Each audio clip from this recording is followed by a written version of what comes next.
Hey everyone, this will be a video on the Operation Broken Fang. I will try to cover some of the things that other YouTubers have not really spoken about, which is the price of the new gloves, the patterns of the new skins, and things to consider when investing in the operation. Hope you enjoy the video. Alright, so first up is the Snow Leopard. These gloves are very similar to the King Snakes. What is different about them, however, is that they wear with white under when it scratches, compared to the King Snake, which has like a yellow greenish color. So this makes the low float gloves not worth that much compared to King Snakes, in my opinion. So if you have clean King Snakes, these will still be far more expensive. However, I think that the worse float King Snakes will get beaten by these, because these do look better in worse conditions, and I'll show you a few examples here. And these are some King Snakes in 0.37. As you can see here, they wear with the greenish yellow color.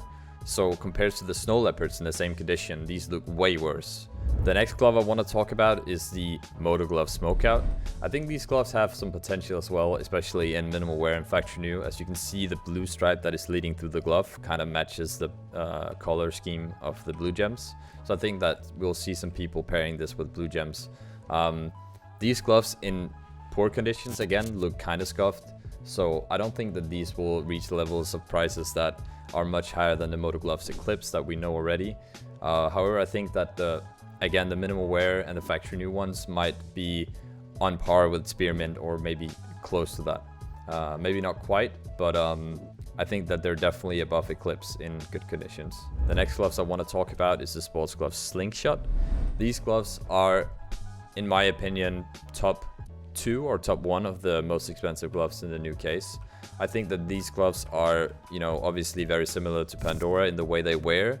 These and the gloves that I'm showing right here are field tested in bad float, and they still look quite decent. Obviously the color is not really popping much, and we have like the kind of arid look inside the glove. Had that been white instead, I think these gloves would have been a lot more expensive. But still, these are, in many people's eyes, like a red alternative to Pandora's, and that's really what justifies these becoming very expensive. I don't think these will reach anything close to Pandora levels, but you're still talking gloves that will definitely be up there with the more expensive gloves in the game. And another thing to take into consideration with these gloves is that many of the high tier gloves, such as King Snakes, are very cheap in bad conditions, but then get extremely expensive in the better conditions. Whereas these gloves look pretty good in worse conditions, same as the Snow Leopard. So the base price of the worst condition ones will be a lot higher than some of the other gloves that shows wear early, such as Vice gloves, etc. Alright, this is the sports gloves SCARLET SHAMAGH. I think that these gloves are also some of the better ones in the case. Unlike the Nux that has like kind of brownish and like a leopard weird color under it, these are kind of clean red and black, not much going on. Again, I think these will be pretty desired, and I think these in good conditions will have prices around the level of hedge maze and superconductors. Again, I don't think that these will overgo the slingshots, but I think these are, again, some of the more expensive and better gloves in the case, and also in the long run I think they're gonna perform fine. The next gloves I want to talk about here is the blood pressure. I think these gloves are pretty interesting because of the way they look with the crimson webs and ruby knives. These gloves wear pretty badly, so in worse conditions they don't look very good. However, in good conditions, I think these gloves will be able to fetch pretty high prices, especially in the start. Maybe when they get more unboxes of the minimal wear and the factory new ones, the price will obviously start to dwindle down a bit, I think.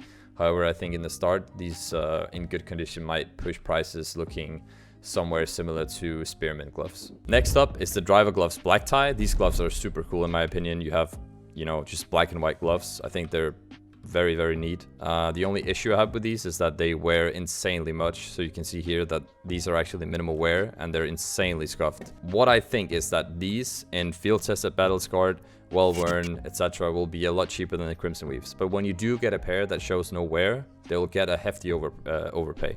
So I think that these actually have potential to be very expensive if you get them in clean, granted how rare it appears to be. So I'll just show you a pair of 0.07s that look insanely clean. Alright, so these are the 0.07s. You can actually still see a scuff on these, and you can get these gloves in factory new and they can still have a big scratch. So they kind of wear like the King Snakes. Not really, but in a sense they do. Where you have, obviously factory new gloves that shows wear like the Vice as well. But these gloves, as I said, this particular pair here would be very pricey in my opinion, because it's very difficult to get them this clean. So I think that these gloves will be, you know, definitely cheaper than the Crimson Weaves. Might even be like overtake level when they're not clean, but when they are clean, I think we can expect these gloves to sell for pretty high prices actually. Alright, next up is Specialist Marble Fate. These gloves were initially thought to be, you know, they had quite a bit of hype. And the reason for that was because people thought, you know, this will have a fire and ice pattern, but unfortunately for these gloves, they don't really have that many patterns. How they work is that the right hand has a red patch always, the left hand will always have a blue patch. Then it's interrupted by yellow in the top, which can then go further down to cover the letters. So the most expensive pair of these gloves, or the pattern that most people will go after, is a pattern like the one I'm showing here, where the torture patch is only blue and not interrupted by the yellow. And I can further show you this video here that is just auto-generating a lot of patterns, and you can see here that sometimes the yellow will touch the letters, sometimes it will not, but a lot of the patterns are very, very, very similar. So unfortunately, we didn't get these like really crazy fire and ice patterns that would get a lot of overpay, but I think we'll see some overpay when we have a torture patch that is completely blue and not interrupted by the yellow. So you can see here, these ones, they have yellow on the letters, which is not good. And then you have these where you have a completely separated blue patch here with yellow here. So I think this will be the type of gloves that will be sought after. And obviously you want a clean E as well. The last gloves I want to talk about here is the Broken Fang Jade. These gloves should be the most expensive gloves when you compare Bloodhound and Hydra gloves. And the reason being is that they complement emerald knives really well. I don't think that it's, you know, it's obviously not quite the same color scheme, but it still has the emerald look, and it obviously goes very well with these type of knives. It's a completely green glove, which there's not that many of, and I think that, you know, while these are fingerless gloves that, you know, don't go for that much money, I think these should still be the most expensive in their respective category. Now let's talk about the 5.7 Cherries and Berries. Initially, when this skin came out, everybody was like, oh my god, this is the new blue gem, this is the new 5.7 blue gem, is blue gem prices crashing, and stuff like that. Obviously, people were afraid or speculating that this could be either 100% red or 100% blue, and that is not the case. This pattern that I'm holding right here is 807, and this is one of the max blue patterns. This will be the pattern with the most amount of overpay. I know for a fact right now that people have been able to sell these for double market price. In the future, I don't think this will be possible, as I found out that these are actually kind of common to get. And just to show you a little bit of how this pattern works, it's essentially about 10 patterns that are just being replicated over and over on the 1,000 possible patterns. So here's a video where I'm just going to show you some of the patterns being auto-generated, and you can see what I'm talking about. All right, so let's talk a little bit about the orb fade and how the fade percentages and everything work. So this orb I'm holding right here is an 80% fade. This is the lowest fade percentage you can get and the max amount of purple. How this pattern works is that it actually follows the same pattern index as the Karambit and the Talon. So if you have a Karambit fade that is pattern index 412, that is a true 100% Karambit fade. The same pattern on the orb fade would also be a true 100%. The same applies for the Talon. And the reason that it is the case is because Karambit and Talon doesn't have a gray color spectrum. All other fade items do. And all other fade items, if you take a pattern index 412, they will actually be 80% fade. So Karambit, Talon, and orb fade is reverse of all other fade items. Alright, so I'm here with a 100% orb fade. This orb right here, I found out that it's 100% fade by just simply going on buff and finding a Karambit with the same pattern index, and it showed 99.8% fade. So I know for a fact this is a 99.8% fade because it follows the exact same index. Another way to check it is you can actually go and check what this particular pattern would be for any other of the fade items that doesn't follow this index, and then it will be the complete reverse of that. So if you found an 80% Glock fade, well, that pattern will be 100% on the orb fade. And that's because, as I said, the Talon, the Karambit, and the orb fade has the same fade index. and all other fate items follow a completely reverse index. Now the final thing I want to discuss here is something about investing in this operation and things that I find interesting. So the Orb Fate, when you roll that by buying stars and only spam the control collection, then you have 25 rolls to get the Orb Fate. Whereas before, when you did the operation with Norse and Canals and St. Mark, you had 9 rolls on and then 3 on each collection. So it's obvious that the Orb Fate is going to be way more common, especially when people are spamming the control collection. I think that maybe 80% of the people that are spending stars on either of these collections are spending it on the control collection to try and get the Orb Fate. And that is something that is actually kind of interesting, because right now there is about 950 Orb Fates in the game, and there's only about 125 of the AK X-Ray. So if this continues to be the trend that people are only spending their stars on the control collection, then I actually could easily see the AK X-Ray be more expensive. But obviously, as the operation goes on, many people will start to notice this and maybe spam the Havoc collection instead, or spam the Ancient collection for the M4. So this is just something that I think is interesting to try and follow if you want to invest in this operation, to try and see how many of each covert is in the game right now, and you can easily find that on DB Float.